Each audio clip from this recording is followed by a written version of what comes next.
दोस्तों नमस्कार। आपने एक कहावत सुनी होगी कि काठ की हांडी बार बार नहीं चढ़ती। शायद हरियाणा ने जो जनमत दिया है उससे बहुत सारी बातें बहुत क्लियर हो जाती हैं। आप इस चैनल को सब्सक्राइब करिए, इस वीडियो को लाइक जरूर करिएगा, क्योंकि आज जो मैं आपके सामने ये बात रखने वाला हूं इसका एनालिसिस मैंने 9 सितंबर 2024 को दो वीडियो बना के कर दिया था। सबसे इंपॉर्टेंट बात यह थी कि क्या हरियाणा की जनता एक गवर्नेंस चाहती है या फ्री बीज का मॉडल चाहती है। दोस्तों ये समझना बहुत जरूरी था और इस बात के आयास थे कि क्या केजरीवाल जेल में रहकर सिंपैथी वोट बटा पाएंगे।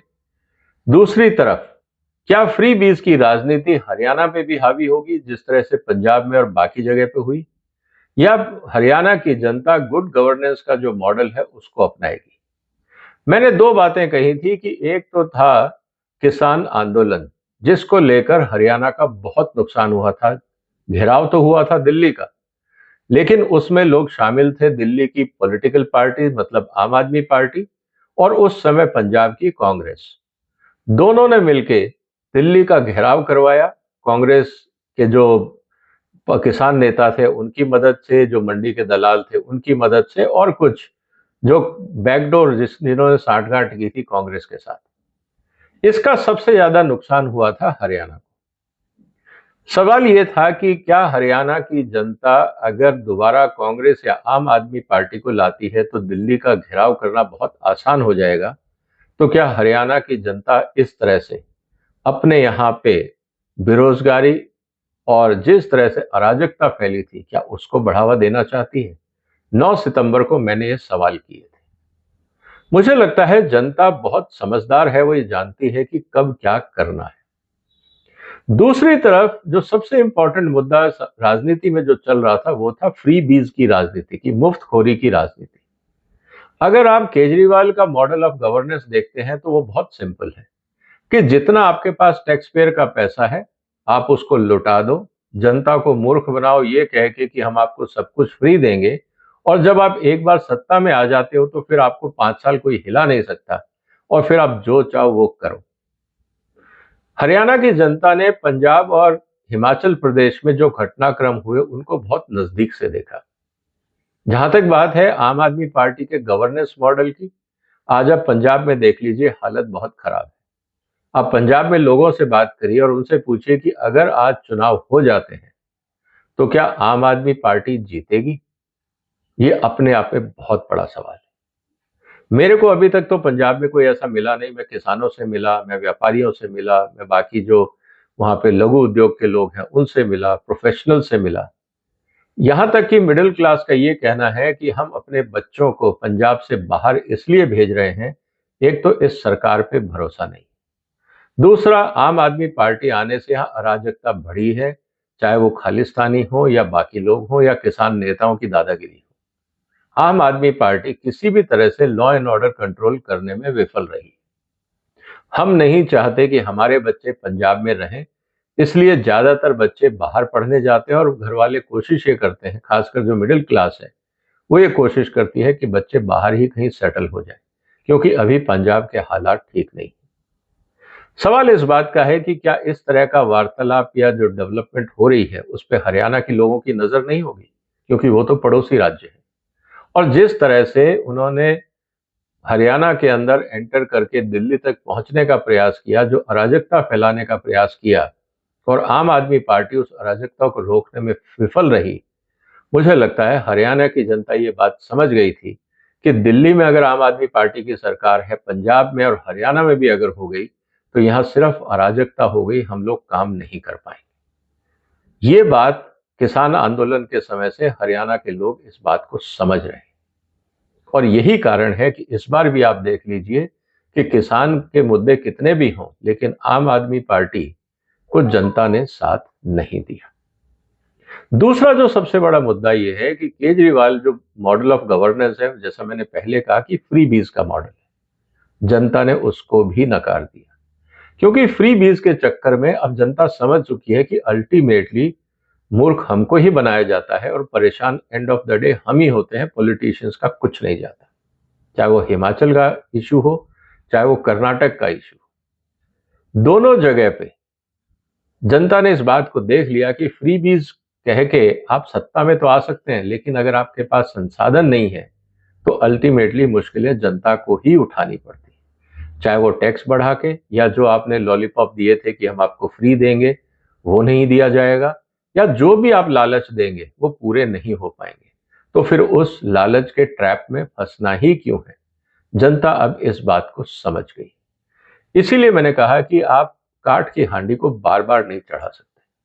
तो केजरीवाल जो मॉडल ऑफ गवर्नेंस था फ्रीबीज वाला, मुझे लगता है उसकी एक्सपायरी डेट आ गई। ये हरियाणा का मैसेज बहुत क्लियर है, क्योंकि उन्होंने कहा फ्री बिजली देंगे, फ्री पानी देंगे, फ्री एजुकेशन देंगे, फ्री मेडिकल देंगे, हर महिलाओं को भत्ता देंगे, हर बेरोजगारी को भत्ता देंगे। ये बड़े बड़े एकदम लुभावने वादे थे कि घर बैठे सबको पैसा मिलेगा, लेकिन हरियाणा की जनता ने कह दिया हमें नहीं चाहिए। अगर आप गवर्नेंस मॉडल नहीं दे सकते, हमें आपकी जरूरत नहीं है। दूसरी बात जो सबसे इंपॉर्टेंट हुई कि कांग्रेस का जो उदय हुआ वापस हरियाणा में, क्योंकि पहले कांग्रेस जिस तरह से बिखरी हुई थी उसका सीधा फायदा आम आदमी पार्टी को मिलता था। इस बार कांग्रेस ने थोड़ा सा अपने घर को संभाला है और उसका फायदा उनको दिख रहा है। तीसरी जो सबसे बड़ी बात है जो केजरीवाल को समझनी पड़ेगी कि आप फ्री बीज से देश नहीं चला सकते, आपके पास कोई आइडियोलॉजी होनी चाहिए। पिछले 10-15 साल के अंदर जब से केजरीवाल राजनीति में आए हैं, अभी तक ये पता नहीं है कि आम आदमी पार्टी का आइडियोलॉजिकल स्टैंड क्या है। क्या वो देश विरोधी हैं, देशभक्त हैं, क्या वो कम्युनिस्ट हैं, लेफ्टिस्ट हैं, राइटिस्ट हैं, सेंटर पाथ हैं? उनकी आइडियोलॉजी है क्या? वो क्या चाहते हैं इस देश के बारे में? क्योंकि कभी वो विदेश नीति पे कुछ अजब सी बात करते हैं, कभी आप सामाजिक और राजनीतिक मुद्दों पे अजीब सी बात करते हैं, कभी आप कांग्रेस के साथ जाने की बात करते हैं, कभी आप कांग्रेस के विरोध की बात करते हैं, और आपका एक ही स्पीच में एजेंडा रहता है, या तो हम ये फ्रीबीज देंगे और दूसरी तरफ मोदी को जितना हो गाली दे दीजिए, बीजेपी को गाली दे दीजिए। इसके अलावा केजरीवाल की स्पीच में जनता को कुछ सुनने को नहीं मिला कि ऑल अल्टीमेटली इनका गवर्नेंस मॉडल क्या है, ये रोजगार के लिए क्या करने वाले, ये इंडस्ट्रियलाइजेशन के लिए क्या करने वाले हैं, ये वहां पे जो रोजगार आएगा उसको कैसे बढ़ाने वाले हैं, किसानों के लिए इनके पास क्या नीति है? कुछ भी नहीं। 5 गारंटी, वो भी फ्रीबीज की। जनता समझ गई कि ये लॉलीपॉप खतरनाक है। एक और जो मुद्दा आम आदमी पार्टी को और केजरीवाल को सोचने पर मजबूर करेगा कि आपका तो कोई संगठन है ही नहीं, जिस नाम के आगे केजरीवाल ने टिक कर दिया उसको आप टिकट दे दीजिए। क्योंकि केजरीवाल का कहना बहुत सही है कि जो मैं कहूं बस वही सही। आप चाहे लोकतंत्र हो, चाहे प्रजातंत्र हो, चाहे आप राजशाही हो, कुछ भी हो, आम आदमी पार्टी में एक ही मुखिया है और उसी की चलती है, और वो है केजरीवाल। इंटरनल डेमोक्रेसी जिस पार्टी में नहीं है, जनता को लगता है कि वहां काम करने से कोई फायदा नहीं, क्योंकि अल्टीमेटली घूम फिर के एक मुख्यमंत्री अगर कुर्सी से इतना चिपक जाए कि वो जेल में भी कुर्सी ना छोड़े, शीश महल भी ना छोड़े, तो आफ्टरऑल इस आदमी की आइडियोलॉजी है क्या? कहीं ना कहीं अब जनता इस बात को समझने चाहती है कि आफ्टरऑल ये व्यक्ति चाहता क्या है। और अनफॉर्चुनेटली पूरी पॉलिटिकल पार्टी, आम आदमी पार्टी, वो एक ही व्यक्ति के पीछे खड़ी है, क्योंकि वहां पे नंबर 2 नंबर 3 कोई है ही नहीं।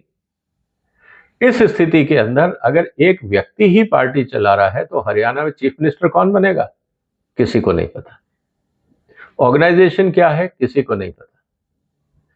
यही बात हमें समझनी होगी, क्योंकि जितने भी लोग इलेक्शन मैनिफेस्टो रिलीज करने गए थे उनमें से एक भी हरियाणा का लीडर नहीं था जिसको आप ग्रास रूट लीडर बोल सकते हैं। सब दिल्ली और पंजाब के लीडर थे। ऐसी स्थिति के अंदर आप कितना भी बोल लीजिए कि मैं हरियाणा का बेटा हूं, जनता अब इमोशनल कार्ड को नहीं एक्सेप्ट करती है। ये बात भी हमें समझनी होगी। इसके अलावा जो सबसे इंपॉर्टेंट बात आती है वो बात आती है कि क्या केजरीवाल अब सत्ता के भूखे होते जा रहे हैं? क्योंकि जिस तरह से उन्होंने मनमुटाव किया अपनी कुर्सी छोड़ने में, जिस तरह से उन्होंने अपने आप को यूज या मिसयूज किया पॉलिटिकल पावर के लिए, इस पूरे स्थिति को जनता ये कह के समझ गई कि इस आदमी का कोई भी जो लॉन्ग टर्म विजन है वो स्टेट के लिए नहीं है, ये अपने लिए काम कर रहा है। ये भी बहुत ज्यादा नेगेटिव केजरीवाल के लिए गया है। तो स्थिति दोस्तों अब ये है कि क्या हरियाणा के चुनाव ने केजरीवाल की राजनीति पे पूर्ण विराम लगा दिया है? अगर केजरीवाल इस मैसेज को नहीं समझे और अपने काम करने की शैली को नहीं समझे, तो अगली बार जब पंजाब में चुनाव होगा वहां से भी उनकी निष्कासी तय है। लेकिन उससे पहले है दिल्ली का चुनाव। हरियाणा के चुनाव में एक बात बहुत क्लियर है, जिन जिन कॉन्स्टिट्यूएंसीज में माइनॉरिटी वोट ज्यादा है वहां से बीजेपी हारी है। इस बात को भी आप समझ लीजिए। दिल्ली में भी ऐसी बहुत सारी कॉन्स्टिट्यूएंसी है जहां पे माइनॉरिटी वोट काफी परसेंटेज में है। क्या बीजेपी वहां पे डेंट कर पाएगी? यह बीजेपी के लिए चुनौती है। लेकिन इंटरेस्टिंग बात यह है कि अगर कांग्रेस अपना घर सुधार लेती है, हरियाणा से सीख के अगर कांग्रेस दिल्ली में अपना घर सुधार लेती है, तो आम आदमी के लिए मुश्किलें खड़ी हो जाएंगी। क्योंकि एक तरफ बीजेपी का अपना कोर वोट है और जो वोट छिटक के आम आदमी पार्टी के पास गया था, अगर कांग्रेस ढंग से अपना काम करती है तो मुझे लगता है वो वोट वापस आ जाएगा। क्योंकि जनता को भी ये पता है कि इस तरह से वोट वेस्ट करने से कुछ नहीं होगा। कम से कम ऐसी पार्टी को तो वोट दे, चाहे वो सत्ता में रहे या अपोजिशन में रहे, इन्फ्लुएंशियल तो रहे, उसकी कुछ से तो हो। आम आदमी पार्टी शायद वो जगह नहीं भर पाएगी। इसीलिए जो हरियाणा का चुनाव है वो सबसे पहला मैसेज तो ये दे रहा है कि जो आम आदमी पार्टी है, जो केजरीवाल की राजनीति है, वो अब आगे नहीं चलेगी। या तो आम आदमी पार्टी और केजरीवाल अपने काम करने की शैली को बदलें, नहीं तो उनकी जरूरत नहीं है। क्योंकि केजरीवाल क्या कर रहे थे? केजरीवाल बन रहे थे कांग्रेस पार्टी का अल्टरनेट। अगर कांग्रेस ही अपना घर सुधार लेती है तो फिर अल्टरनेट की जरूरत क्या है? इसीलिए अब केजरीवाल को समझना होगा कि आगे की राजनीति कैसे करनी। आपको क्या लगता है दोस्तों? क्या केजरीवाल सुधरेंगे? क्या आम आदमी पार्टी में इंटरनल डेमोक्रेसी आएगी? सवाल इस बात का है। आपके जो भी विचार हो कमेंट बॉक्स में लिखिए। फिर मुलाकात होगी एक और महत्वपूर्ण मुद्दे के साथ। तब तक आप इस वीडियो को शेयर करिए, इस चैनल को भी सब्सक्राइब कर लीजिए। फिलहाल अपना ध्यान रखिएगा। वंदे मातरम।